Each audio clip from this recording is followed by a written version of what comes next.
সবচেয়ে গর্বের বিষয় হচ্ছে বিশ্ববিদ্যালয় আমার প্রত্যেক সম্পত্তির উপর, ঠিক কিনা? এটা আমাদের প্রত্যেক সম্পত্তির উপর, সেই জন্য আমরা গর্ব। আমরা হচ্ছি বিশ্ববিদ্যালয় এবং বিশ্ববিদ্যালয় পার্শ্ববর্তী এলাকার মালিক, আমরা জমিদার, ঠিক কিনা? জমিদার উপর কেউ হস্তক্ষেপ করবে এটা কি আমরা মেনে নিতে পারি? কখনো না। আমরা অতীতেও মেনে নিয়ে নেই, সামনে মেনে নেব না। এই বিশ্ববিদ্যালয়টা হচ্ছে আমাদের বুকের উপর, আমরা হচ্ছে এই জায়গার মালিক। এই জন্য আমরা অন্যায় কোনো কিছু মেনে নেব না। আমাদেরকে সম্মান করতে হবে, সম্মান দেওয়ার মতো পরিবেশ আমরা করে দেব। বিশ্ববিদ্যালয় যদি আমাদেরকে যথাযথ সম্মান না করে তাহলে আমরা জনগণ নিয়ে যেটা করার দরকার এটা ইনশাল্লাহ আমরা সামনে করব, ঠিক আছে? গত 3 তারিখ গতকাল আমরা এসেছি, আপনাদের বাড়িঘরে গিয়েছি, যারা আহত হয়েছে তাদেরকে দেখতে গিয়েছি। যারা আহত হয়েছেন তাদেরকে বিনা পয়সায় চিকিৎসা সেবা দিয়ে বাড়িতে আনা হয়েছে। তা আমরা আপনাদের ক্ষতিপূরণকে দেখেছি। এখানে প্রশাসনের পক্ষ থেকেও একটা তালিকা করা হয়েছে, আমাদের জামাত এবং শিবিরের পক্ষ থেকে একটা তালিকা করা হয়েছে, বিশ্ববিদ্যালয় প্রশাসন থেকে একটা তালিকা করা হবে। প্রথম কথা হচ্ছে আমরা বিশ্ববিদ্যালয় দাবি জানাচ্ছি, প্রশাসনের কাছে দাবি জানাচ্ছি। প্রথম দাবিটা হচ্ছে আপনাদের ক্ষতিপূরণ দেওয়া। এই ক্ষতিপূরণের মধ্যে আপনাদের যাদের বাড়িঘর, যাদের ব্যবসা প্রতিষ্ঠান ক্ষতি হয়েছে, যাদের ক্ষেত খোলা ক্ষতি হয়েছে, অনেকেরই অনেক কিছু ক্ষতি হয়েছে, সবগুলো নিরূপণ করা হয়েছে। আমরা বিশ্ববিদ্যালয়কে এই দাবি গতকালও জানাইছি, আজকেও জানাইছি, আমাদের ক্ষতিপূরণ দিতে হবে। এই ক্ষতিপূরণের ক্ষেত্রে উপজেলা প্রশাসন, থানা প্রশাসন, এএসপি সকলের কাছে আমাদের এই দাবিটা ছিল। তারা আশ্বস্ত করেছেন আপনাদের এই বিষয়টা 1 নম্বরে সুনজরে দেখবেন।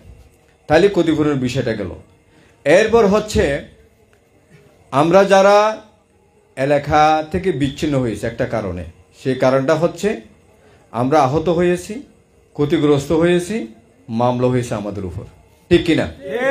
এই মামলা থেকে আমরা কিভাবে, মামলা আসলে করছেন বিশ্ববিদ্যালয়, এখানে কারো পলিটিক্যাল কারো কোনো হাত এখানে নেই।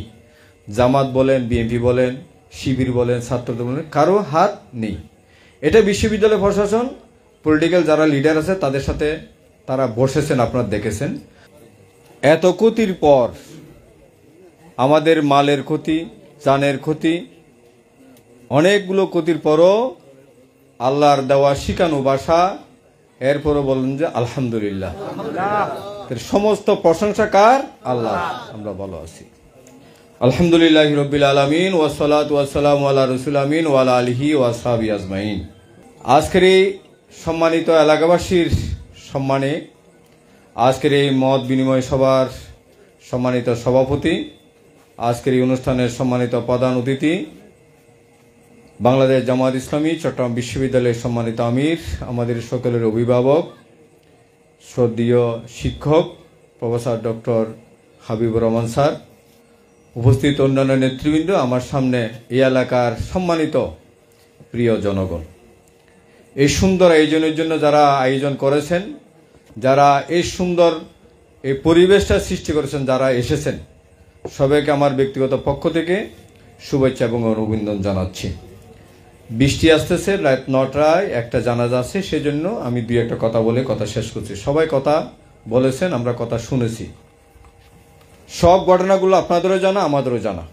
এখন আমাদের করণীয় কি, এই উদ্দেশ্যে আমি 2-1 কথা বলতে চাই। প্রথম কথা হচ্ছে 30 তারিখ রাত্রে যে ঘটনা হলো, ওই দিন রাত্রে আমাদের এলাকায় এসে অনেকগুলো ব্যবসা প্রতিষ্ঠান, বাড়িঘর ক্ষয়ক্ষতি হয়েছে, অনেকে আহত হয়েছে। 31 তারিখ আবার দিনের বেলায় অনেকগুলো ঘটনা ঘটে গেছে,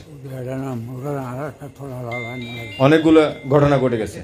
এরপরে হচ্ছে তাহলে এই 2টা দিন বিশ্ববিদ্যালয় প্রশাসন 31 তারিখ 146 ধারা জারি করলো। এই 146 দ্বারা 31, 1 এবং 2 3 দিন ছিল। এই 146 ধারাতে স্বাভাবিকভাবে 3-4 জনের বেশি লোক কোনো জায়গায় অবস্থান করা, চলাফেরা করা যায় না। এটা হচ্ছে 146 ধারার একটা নিয়ম। এই কারণে আপনাদের সাথে আমাদের সাক্ষাৎ করাটা সম্ভব হয় নাই, সেই জন্য দুঃখ প্রকাশ করছি।